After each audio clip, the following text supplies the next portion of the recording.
Mga Kolsting, ini naman, ito ba yung mga congressman na binoto natin? Mga binoto nyo? Grabe, Kols, nai-stress ako makinig sa budget hearing ng Office of the Vice President. Itong committee na ito.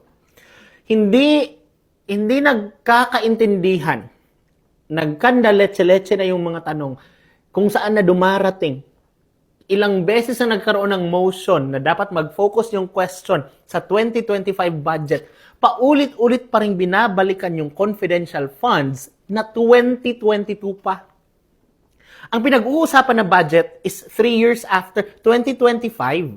So dapat itong buong committee na ito scrutinize kung ano yung laman ng proposed budget. Kung para saan itong line item na ito, kung saan ito gagastusin, nararapat ba itong budget for this one, and all others. Dapat mag-focus doon yung tanong. Kasi proposed budget pa